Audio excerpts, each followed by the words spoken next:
Baptiste, avec 2 buts d'Edu Fernandez et de Borja Lopez, 3e et 8e minute. Vous étiez mis dans les meilleures conditions. Oui, c'est vrai que ça a été une belle entame, même si on a joué, je dirais, notre jeu de manière assez simple. Les buts sont venus tout seuls sur 2 contre-attaques, ce qui nous a permis ensuite, je dirais, de contrôler plus facilement le match en défendant bien. Et puis on a su marquer à des moments clés, juste avant ce but d'Edu, juste avant la mi-temps et juste après, en début de deuxième. Donc je pense que ça leur a fait un petit peu mal. Ces 2 buts notamment en cours de match. 3-1 à la mi-temps, Borja qui inscrit un 4e but à la 30e minute, Edu Fernandez encore lui pour le 5-1, encore Edu Fernandez pour le 6-1, Saint-Omer revient à 6-2 et puis Edu Fernandez, l'homme du match encore une fois, qui inscrit donc un 7e but de victoire, 7 buts à 2. Borja, comment vous analysez cette rencontre? Vous avez quand même réussi à bien dominer cette équipe de Saint-Omer avec un score assez large et un peu surprenant tout de même. Bon, on a essayé d'être bien derrière en défense, comme a dit Baptiste. On a pris des contre-attaques rapidement. Et là, sur une attaque, on n'a eu pas de pression de Saint-Omer. Et on a géré bien l'attaque. Et on a pris des buts consécutifs. On a bien joué et les buts sont arrivés tranquillement. Donc on n'a pas eu assez de problèmes pour avoir la balle et pour créer des occasions.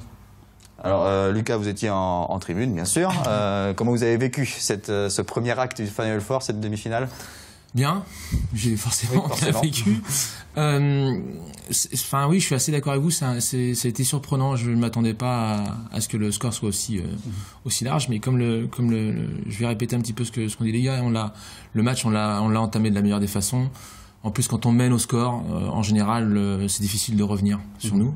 Enfin bon, je me suis dit, la finale le prouve pas forcément. Mais voilà, on l'a pris par le bon bout et ça s'est bien enchaîné. Donc forcément, pour nous, les dirigeants, c'était plus facile dans la tension du match. Alors dans l'autre demi-finale, Noisy-le-Grand s'est imposé face à Coutras. La match très serré là, en revanche, 6 buts à 5 alors que Noisy était mené 3-0 puis 5-3. Ils sont imposés au but en or.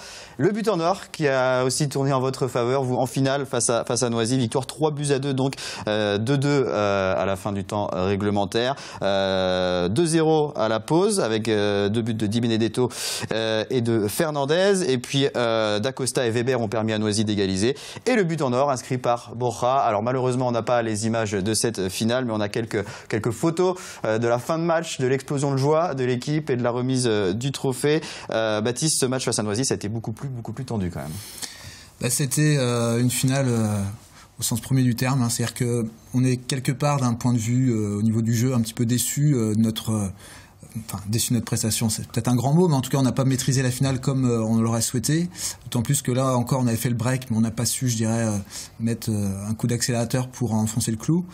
Et puis voilà, on s'est mis en danger, 2-1, après le match devient tendu, on sait que jusqu'au bout ça va être compliqué. Il y a ce but d'égalisation qui nous fait très mal à une minute de la fin, cette 15e faute d'équipe qui nous pendait au nez, puisque voilà, on était donc à 14 fautes d'équipe, on a tout fait pour l'éviter. Donc voilà, ça donnait une fin de match un peu crispante, et puis c'est vrai qu'on a ce but en or qui libère tout le monde et qui malgré tout, je pense, est justifié sur la finale et sur le week-end.